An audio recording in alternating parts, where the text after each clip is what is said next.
Hello mga kayelo. So, today is Monday and I want you to see how we handle our daily meetings, especially on Monday. Kanina tapos na kami sa general meeting with all the executive and all the staff. And now, ngayon is one-on-one meeting. So, unting pasilip lang naman to, no? Samahan nyo kami sa aming mga pag-uusap dito sa Powerhouse, sa bawat progress sa aming ginagawa sa araw-araw. So, I'm with Rina. Rina Endoso is the admin of Powerhouse and also head of operations of Powerhouse and Purely Freeze. So, Rina, kamusta ang isang buong araw? Nagpapasimula pa lang tayo pero parang isang buong linggo na sa dami nating mga dapat gawin. Super busy, ang daming plans. Hindi normal yung growth na experience natin ngayon. Anyways, sabi ko nga, diba, for me, it's a good problem, but then it's still a problem. Kasi nga, diba, sabi ko nga, yung growth ng isang company, yun yung isa sa pinaka-importante na mag-iingat tayo. I want to make sure na hindi lang lumalakas si Powerhouse. I want to make sure na si Powerhouse is na ma-manage na maayos kahit pa gaano karami yung volume of clients nating tatanggapin. So, kamusta naman? How do you handle ngayon yung mga pagdagdag natin ng manpower? Meron tayong mga ibang tao ngayon na first day, nag-hire na rin tayo na accountant, nag-hire na rin tayo ng purchasing pa. Dagdag tao natin for purchasing manager, which is si Mark. So, kamusta naman the whole day? Actually, good thing maganda rin yung pasok ng Lunes natin ngayon. So, yun nga, madami tayong challenges. Actually, di ba last week, akala natin yung Friday, Monday. Yeah. Di ba? Sobrang parang akala natin, Friday na, pero ang usapan natin, yung bukas Ganon. So, hindi natin napapansin na parang na-out of date tayo, pero in a good way. So, para sa akin, yung pagpasok natin ng pagdagdag ng manpower natin, magandang simula to Lalo na ngayon, Lunes, lahat sila sabay-sabay nag-umpisa. Lahat ng mga kailangan na nilatag na natin. Actually, yung pagdating nila, na-prepare na natin yan since last week pa. Para pag upo nila dito, pulido na. Yung orientations, okay na din, napakilala na natin sila sa team, yan, lahat sila, pakilala natin. At saka yung lahat ng kakailanganin nila within the day, naibigay na natin sa kanila. So, okay na yun, no? Yep. Hindi na natin masyado pakaisipan yan. Kamusta naman yung mga hinire natin? Ano yung mga positions nila na yung mga pumasok ngayon?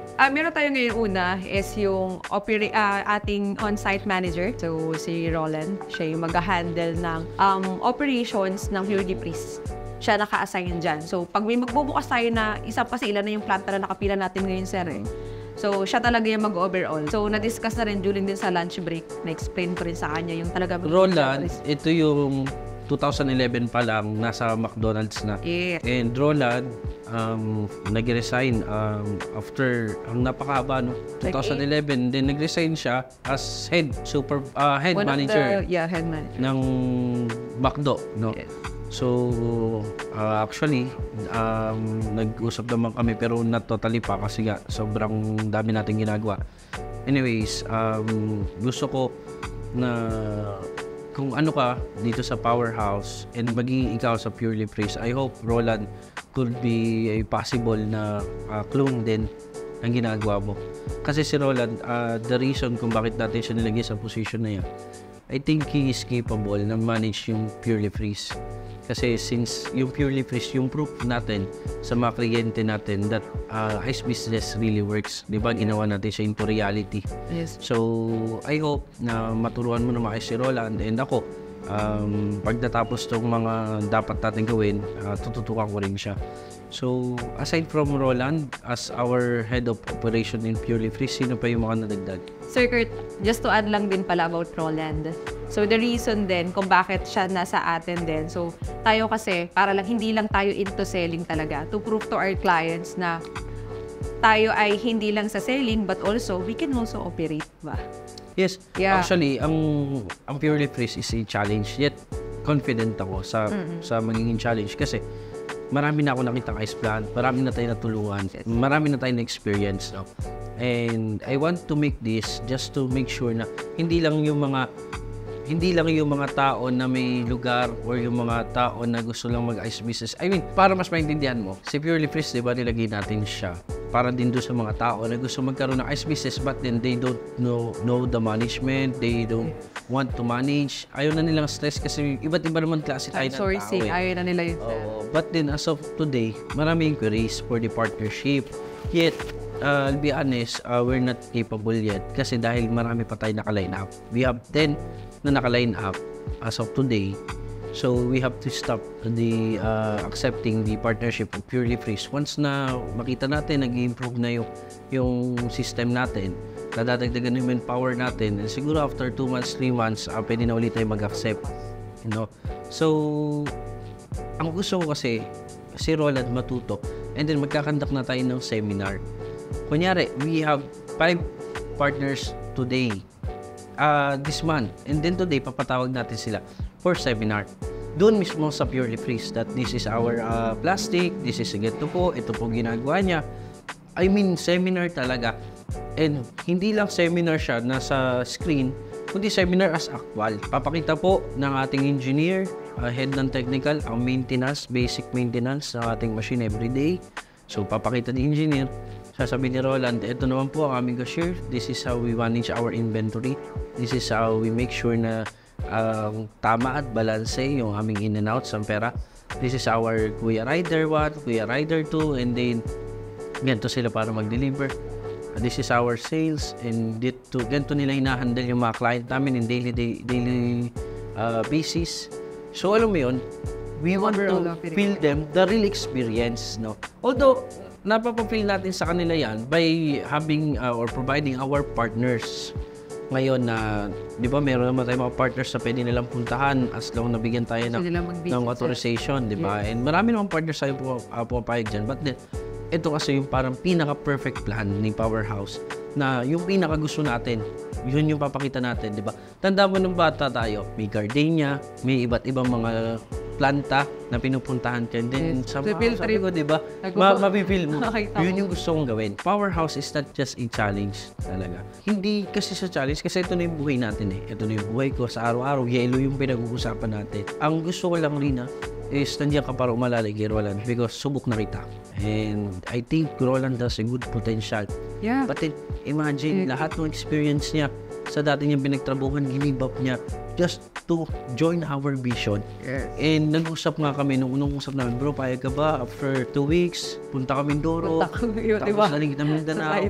Sabi ko, bro, kakasaling ka pero sa ngayon binata ka pa naman, let me maximize you kung ano experience mo dito. So ganun lang. But then sabi ko may magandang plan ako sa'yo. And si Roland, hindi natin siya ilalayo sa pure Powerhouse. Roland is part of Powerhouse, but then their focus is Purely Freeze, which is iisa naman talaga. Magkaiba lang yung tawag kasi baka magkaroon ng kalituhan sa tao. Pero alam mo, si Roland, ipamimigay natin sa mga kliyente natin. To all our clients who signed their partnership with us, we will have a meeting for 1 day, 2 days here at our ice plant in Batangas. Then pupunta sila. So, lahat na experience. Yes, sir. Para din maibigay natin yung quality ba? Na parang yung quality, kumbaga hindi lang yung quality ng machine eh. Pati yung mga tao. Nagkantak talaga sila ng proper training and orientations. And Roland talaga, thumbs up din ako doon. Ako nakita ko talaga potential kay Roland. Mga ano talaga siya eh, Purely Freeze. Alam mo kahit nga sabi ko, pag-inventory pa lang, kayang-kaya nun. Our goal, Rina, is to make Purely Freeze as the best model of ice plant in the Philippines. Now, we have a good system that we can implement, but then sabi ko rin kay Roland at sinasabi ko rin sa'yo na we have to make sure na hindi kung ano yung nakita natin on the opening day, yun na yun. The reason kung bakit tayo nag-build is to see kung ano pa yung pwede natin i-improve. Kahit maliliit na bagay, no? So, I want them to experience the real ice business. Pag sinabi ni Sir, interesado ko sa ice business, pwede makita yung machine. No, sir. Pumunta ka sa ice plant. Experience the whole ice plant experience, not just the machine. We're not just offering machine eh. What we are offering is a business opportunity. We are not going to put money and effort on ice business. And alam mo yung nakakatuwa dito, may kausap ako kahapon. Sabi ko, sir, medyo malakas din talaga loob ko, pero pinapatunayan ko sa mga kliyente ko na yung sinasabi ko, yung ginagawa ko. Sabi ko, ice business is movable, can be relocate. Huwag naman sana. Nilagay ko sa malapit. Siguro 7 kilometers away from Taal Volcano, yung ice plant natin. This is a proof na ako mismo as the CEO, kumpiyansado ko na if may mangyaring hindi inaasahan, I can relocate the area. For the construction, I may lose 20% kasi kailangan mo siyang tanggalin yung materials and then babayad ko ulit ng labor. Na machine, pwede mo ulit ibalik sa buong truck. The cold storage, pwede mo ulit i-assemble. Yung gamit, lagay mo sa truck. Lipat mo sa ibang lugar. We don't expect for the best. Kasi the best, yun na yung tinitingnan natin eh. Dapat ready din tayo for worse. Kasi when it comes to business, everyone thinks for the best. Yes, sir. Tsaka we do business plan. Pinag-aralan din naman natin talaga yung mabuti. Kaya before sila mag-engage sa atin, bago tayo maglatag ng kontrata sa mga yan, sinigurado talaga natin na napag-aralan din natin yung mabuti. The location, the finances, returns yung ROI, lahat yan nilatag natin, sir. Kaya kumbaga, alam natin na kumpiyansado talaga tayo na hindi naman natin sila pababayaan. Tsaka lahat ng papasok sa atin, sir. Actually, sa totoo lang, the reason kung bakit sobrang nakaka-pressure, it's not because sa dami ng volume. I mean, madali kasi rin naman benta tayo, market tayo. The reason yung pressure ng management, yung pinapangtawanan natin na hindi natin sila pababayaan. Yes. So, nagpapapasok tayo ng mas maraming technical team. Hindi pa nangangailangan pero pinapapasok ko na kasi pag tumataas yung volume ng partnership, yung mga itatayong ice plant, nagdadagdag na ako ahead of time. Alam mo naman yan. Kung bakit tayo nandito sa pag-hire is not because talaga sobrang lakas natin din, but because we want to manage it well.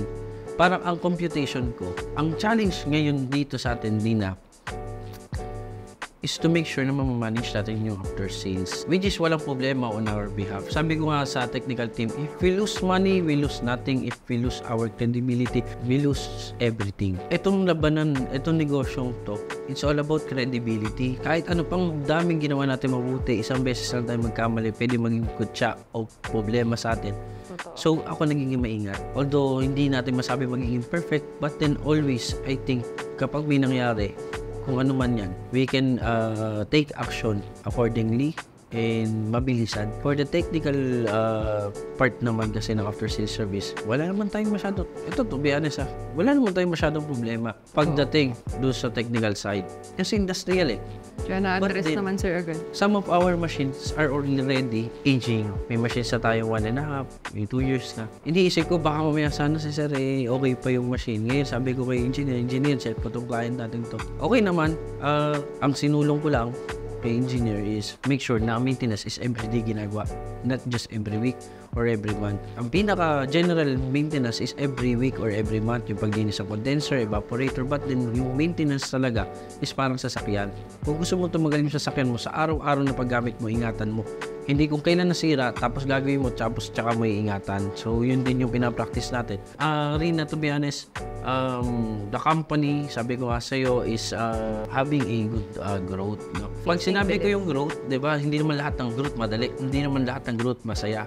But then, lahat ng growth siguro, sabay na nga natin na if you want to grow, we have to go to the process. Yung stress, yung pagod, di ba, napag-usapan natin, sobrang haba. Like, totoo, nung Friday, di ba, nagyakag ako, sabi ko, team, medyo sobrang pagod tayo, nag-samyup tayo, di ba? Kasi kita ko yung pressure. But then, I'm thankful, lalo sa mga kasama natin sa inyo na lumalaban, no? And yung commitment na dyan. Yes. So, ang akin lang, the reason why we are busy, not just because malakas tayo, not because magaling tayo, it's because of our commitment eh. Yes, sir. Commitment. Kasi, totoo lang, our number one core values ni company talaga is commitment. And I'm so thankful din sa team. Kasi talaga sobrang committed talaga yung binibigay nila sa trabaho nila. Tipin mo, sir, dun pa nga lang sa last week, di ba? Tipin mo, Friday, akala talaga natin Monday. Yeah. Actually, when it comes to commitment, that is one of the hardest na bagay na gawin sa isang negosyo, commitment. Alam mo bakit? It's easy to receive money, it's easy to put machine, it's easy to install, but then yung 10 years commitment, yung lifetime after sales service, yun yung mahirap. Totoo, tsaka yung you stay committed ba? Diba? Yun yung mahirap i-maintain eh. Kung hanggang kailan mo yun, na magiging committed ka, kahit parang sa relationship lang yan set eh. Nag-usap ko na Sa HR. kliyente pa. 100% of our employees, 20s na wala sa atin, 20% is 80% na retain. But then, that's good. Kasi if we're not losing people, then we're not going good. But then, ang ganda lang nito kasi konti lang, mababa lang yung elaborate, and that is part of business. Kasi what really matters is the commitment. You have to commit sa akin as your boss, kayo as your leader, and I have to commit, and tayo, we have to commit with our partners. Yeah, with Kapag Rina, dumating sa point na meron tayong kasamahan sa 10 na isa, dalawahin, walang commitment. Like sa kanila, parang ganito lang ganyan. Masakit man, pero we have to do kung ano nararapat. Kailangan natin sila paalalahanan, bigahin. Minsan darating sa point na possible, di na nila maintindihan bakit sobrang pressure yung binibigay natin sa kanila. But then, we always have to think the other side eh. May client din tayong tumitiwala sa atin, may partners tayong tumitiwala sa atin. Yes. One of the struggle for last week, na na-experience natin is nag-hiring tayo kasi minawawala din naman sa atin. We will be transparent with that. Pero napakababa naman ng rate, no? Yes, sir. Sa attrition versus dun sa kailangan natin na additional manpower. Yeah. Kasi yung sa atin talaga, yung pacing talaga ni company, ang bilis. Kaya talagang kailangan din natin. Of course, yun nga, dun sa pangalawa nating na-hire, di ba? Kumuha na tayo ng sarili natin in-house accountants. Di ba? Kasi kailangan visible din sa atin, sir eh. Yeah, Tsaka maganda na yung nagiging result. Lahat kino-consolidate na po. actually, kung may nagtatanong nga, no, sa mga nanonood, kung malakas ba si Powerhouse? To be honest, hindi namin alam. Kasi hindi namin alam kung sa loob na isang buwan kung sino talaga, kung gaano karami ang bumibili at ilan na napupunta sa amin. Pero sa amin, ang competition kasi natin, sarili natin eh. I'll be honest. My best competition sa sarili ko, sa buhay ko is myself. Kasi in competition of myself, I'll focus on myself, and for sure, somehow, I'll be the best. I want to be the best, no? Not just because of my own, gusto ko nang maging the best sa sarili ko, hindi. Kasi alam mo rin na, ang sarap sa pakiramdam ng pinagkakatiwalaan eh. Alam mo yung mga nagpapatotoo na mga kliyente natin, di ba, patotoo sila na ang dami ko na napuntahan sa Powerhouse. Yeah. I mean, minsan, parang contract. minsan, diba? to be honest, ang bilang tao, I feel unworthy. Kasi siyempre, di ba, titingnan mo parang minsan pagod ka na eh. Pero pag nakikita mo yung tiwala nila na binigay sa atin, tayo, Batangas tayo, yung iba, Manila, yung iba, mas malaki sa kanila sa atin pumunta. Yung, alam mo, minsan nakakapagod din naman. That is normal, tao tayo. Pero yung commitment nandun, in lifetime yun, no? Nagiging challenge. We don't know if we're the best talaga. We are saying that we are number one. Because para sa amin, kami yung number one. Hindi, not because of the competition, but then the value and respect na nakukuha natin sa sarili natin. Yes, sir. The way we do the work is parang sabihin natin, I think we're the number one. Hindi natin alam, pero para sa atin, yun eh. Yun lang yung nakita ko mga ups and down ng company ngayon. Meron tayong mga tao na masakit man sa loob natin. Gusto man natin sila kasama. They didn't meet the company expectations. But then we have to eh. Anong bakit? If they didn't meet our expectation, we will not meet the expectation of our client. And ako personally, ako umaharap sa mga kliyente na nakakausap natin, lalo na pag final deal na. Pag talagang final partnership na, ako mismo yung assurance, hindi ko papahiya yung mukhang to, di ba? Alam mo yung disiplina, kailangan mo, negosyo, business is business, no personal attachment, no? But then, kung titingnan yung other side, I'm happy na sobrang tatag ng mga executives natin. This is the department head, di ba? Ikaw, sales head natin, finance head natin, marketing head natin. Lahat tayo solid, no? Doon lang sa part ng mga staff, medyo nagkakaroon ng konti lang, but that is normal nga. So, I think, Rina, may mawawala, but then, later, I'll encourage James and with your management as the head admin din, palitan nyo naman sa the best. Not because of me, but because of our client. Ang hirap kaya kumuha ng the best din yung rate eh. Then, tsaka sir, just to add lang din sa sinabi mo, bakit din tayo solid, bakit tayo ganito ngayon, bakit iba yung confident ni Powerhouse. Not just everyone, not just the employee or the mga executives ni Powerhouse. Kasi what I observe, kliyente, sir, pupunta dito ang kliyente. Alam mo yung papaliwanag sa'yo, nakangiti na, ay, ilang na napuntahan namin. Siyempre tayo, tatanggap lang tayo, sir eh. Opo sila dyan. Nanggaling na kami sa ganito. It took months bago kami mag-decide. Dinamit namin kayo. Agad-agad nag-sign ng kontrata. Sipin mo, sir, ilan na naikutan nila. Siyempre tayo, mas nakaka-boost yun sa atin. Kaya natin, hindi lang tayo parang sinasabi natin sa sarili natin na we're number one na eh. Hindi, sa kliyente mismo nanggagaling yun, sir eh. Yes. Kaya din na tayo ganito eh. Parang, alam mo yung ang sarap na lalabas na palakpak yung tenga mo. Na hindi mo yun hiningi, sir ah. Hindi natin yun hiningi. Pumunta dito, pinupuri tayo. Siyempre, we heard a lot of positive talk na mga feedback. But then, I think meron din mga negative. Meron. No, actually, minsan may mga comment dyan na negative. Trolls, I don't Hindi, think iba tinignan ko trolls. parang Minsan, trolls eh. yung isa, nire-refer somehow competitions, but to be honest, we're not into competitions talaga. Yes, healthy healthy Kahit naman tayo pag competition nag-uusap-usap tayo, di ko naman sinasabi sa inyo, ito ko, i-dominate natin sila, ganyan, di ba? Pero, hanggat maaari, give the best offer. And then let the client decide, di ba? Ano lang, kagandahan lang dito, Reyna, you have to implement yung pinaka-standard ng company. Yes. Kasi if hindi natin nilalagay yung company sa standard, hindi natin mamimit yung standard ng client and magiging domino. I heard positive, tama naman. But then somehow may mga negative, but then we can justify. You can call us, you can talk to us, and we are willing to negotiate. We are willing to prove something. Alam nyo, tayo kasi kailangan natin palawakin yung isip natin pagdating sa negosyo. Hindi kasi porket ito lang yung narinig mo, lalo na video natin, napaka-ikli. Kaya ngayon, nag-produce na tayo ng podcast eh.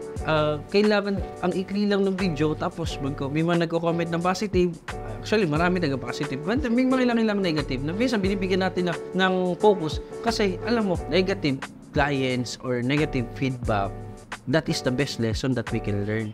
But somehow, gina-justify din natin. Pero nakikita ko naman, yung iba mema lang. Yung iba naman, nakukulangan lang sa paliwanag.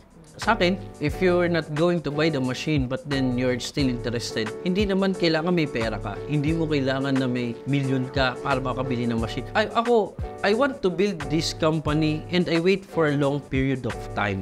If you're interested with the ice machine at tingin mo malaki, baguhin mo yung mindset mo. Isipin mo, darating ang panahon, magsisipag ako ngayon, after 3 years, bibili ako niyan. We have clients ko, OFW, sabi nila, matagal ako nasa ice business, ng ibang bansa ako, nag-ipon ako, and ilalabas ko yung video dito. 3 years siya nagantay. So, wag kayo magalit, sabi niyo, mahal pala yung machine. No. Ibig sabihin, ano yung mga client, yung mga partners na bumibili, hindi sila nag-isip, So, kung titingnan nyo, yung mga nasa videos namin, they are real people. Now, that real people, before nila ilagay yung hard-earned money nila into business, they think 10 times, 100 times. May mga negative comment tayo makikita na sobrang mema lang, no? Na parang, gusto ko may sasagutin, pero hindi naman din nakaka-apekto. Ginawa na lang natin, siyempre, hindi hayaan lang natin, tapos ina-address na natin. Dito sa Powerhouse, hindi naman tayo basta nagmamalaki. Kasi alam naman natin na we're still in the improvement process. Tayo, positive lang tayo. As long as kaya natin i-provide, bibigay natin. Best offer nga eh. Mahirap magmalaki, sa totoo lang. Kaya nga, lahat ng sinasabi natin, naka-video eh. Kasi we want to see them, the reality. Mahirap magmalaki kasi, alam mo yun, pag nagmamalaki ka, pwede ka mapahiya. Pero kailangan mo rin naman, i-boost yung pride ng business mo. I mean, ako to be honest, minsan, kunyari may onting problema, technical issue, takbo agad doon. Totoo, medyo, alam mo yung gastos uli, gagastos tayo. Although, minimal lang, kasi nga wala pa naman na-encounter na talaga malaking issue na. Mabigat yun, pero sabi ko nga kay engineer, if we lose money, we lose nothing. If we lose our credibility, we lose everything. So, sa akin, mahirap. Pero alam mo, para sa akin, that is a good investment. Kasi once nakausapin kita at sinabi ko ito, alam ko sa sarili ko ginagawa ko. Hindi kasi natin sinasabi sa Powerhouse perfecto tayo. But then we are showing our vision and mission. Yung gusto natin mangyari. Hindi naman natin, pangako na 100% perfect kami. Wala namang ganun eh. Aabutin natin yung isa't isa. Kaya nga partnership eh. We are not just your supplier, Reyna. Thank you for all the efforts and I hope na mas mag-strengthen yung company because we have to meet the company standard because the company standard is the client standard. No? Yung standard ng kliyente, minute natin. No? Hindi tayo nag-set ng standard lang on our own. Ang standard ng kliyente, gusto nila magandang after sales. Gusto ng kliyente, magandang serbisyo, installation, madaling kausap. Yun yung sinabi nila at yun yung imimit natin kasi sila nagsabi nun. And please, coordinate with our HR. Hire more people that can commit with our clients, that can do business with our clients and do a professional work here in our company. And together, I know that we can accomplish a lot with our partners. Tulungan natin silang client. They are our biggest testimony. Sabi ko nga, we're not perfect kasi never ko naman i-assume that we are. But then, we are always striving for the best that we can offer, that we can give. No?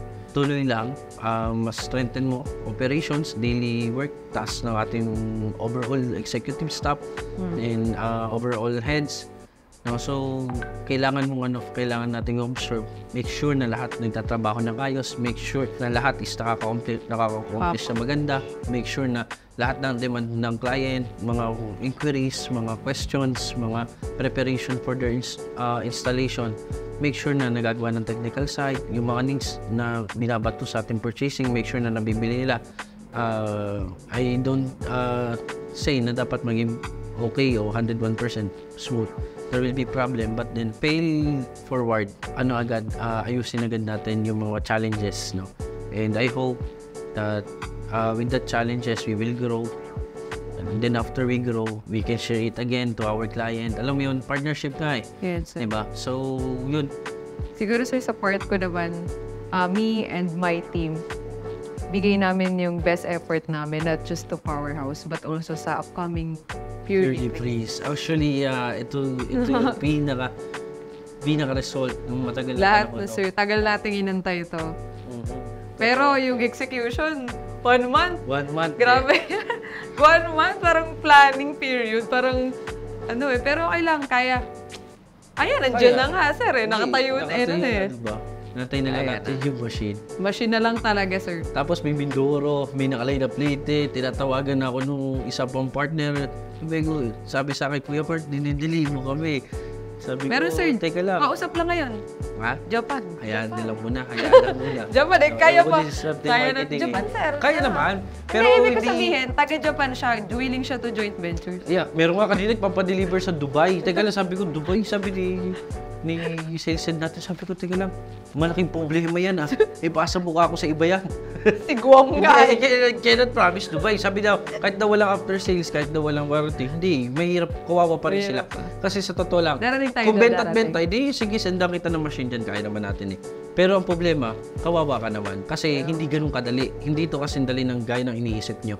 At kung nakikita nyo madali namin ginagawa, it's because of the experience, not just because madali ito. Many companies had tried this business, but then luckily we are able na sumabay, and kahit pa paano siguro kayo nang bahala kung saka so yung after sales natin, mahirap puntahan ng tech team yun. Actually, Dubai, diba? Baka doon sa after sales natin yung lifetime But then I realize, imagine kahit Dubai may market, kasi Dubai mainit. Diba? Yes, sir. Pero naman. Wag natin pag-usapan yan. Nai-stress ako. So, yun lang rin na. Thank you for the hard work, and please make sure na align yung ating mga staff. Sure. Sabi ko nga sa inyo, hindi ako yung pinaglilingkuran nyo dito. Ang pinaglilingkuran ko yung mga partner clients natin, mga investors natin.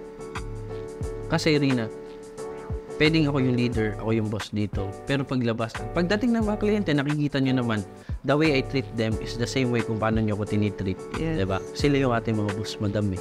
Das madam sir eh. Madam. Kasi syempre, grabe. Nagtitiwala yung mga yun. So, yun. Tina, thank you. And I hope the whole week, maging fruitful. Lahat ng gagawin natin, lagi na mag-pray. Samahan tayo ni Lord. May mga challenges. I feel the challenges of pressure. But then, diyan tayo mag-grow eh. Ayun yung gusto natin eh, action eh. Mas nakaka-pressure, mas nakakagana eh. Siyempre. Iba na nga kayo. Dati, pag tatanungin mo, paano ako mag-handle ng pressure? Yung iba, pag nape-pressure, mag-quit eh. Tayo hindi, pas na-happy problem eh. Ganun na natin siya encounter ngayon. Parang yung past 5 to 6 months, di ba? So, okay na ako, sir. Kinakain natin sa amuag yung pressure eh. Ilalagay sa tubig, siniinom natin. Yung stress, ano sabi mo yung stress? Yung pressure. Nilalagay sa tubig, tapos iniinom sa umaga.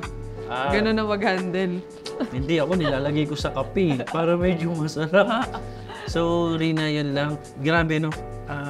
Sobrang solid yung mga experience. Yung target natin na first week of July, anong date pala ngayon, 10? Feeling ko, sa taon na natin ginagawa yung ganun yung feeling eh. Pero ako lang, with support ng ninyo at ng team, liwanag talaga. Tsaka laban ako, mga kayelo, si Rina is parang ate ko na dito, to be honest. Sir lang tawag niya sa akin, siyempre, this is business for formality. Si Kuya Chino, head of finance, kuya ko talaga siya. Kumbaga, para na rin kami magkapatid. But then, yun nga lang yung tawagan namin. But then dito, we're sharing the same goal. So, marami pa. Mamaya, susunod-sunod sila na meeting and siguro hindi nyo ito mapapanood ng buo. And medyo mahaba to, but then I think kung sino manunod dito is the right market lang, no? So, Yeah. we've shown you a lot of videos na mga ikli lang. This is a long video. But then, I hope na na-enjoy nyo. And I hope, somehow, pag naging, sa susunod, yung maganda yung mga client na natin, yung mga makausap natin. Oh, sir, Sa last minute na podcast, sila no? kung interview eh. Pwede po ba kayong Maganda, no? ma-video? Sila yung Walang kakausapin script, natin, sir. no? Diba? Parang ganito lang, casual lang. And then, Pero luckily, yung no? mga sinasabi nila, yung every word na sinasabi nila, iba yung impact. Eh.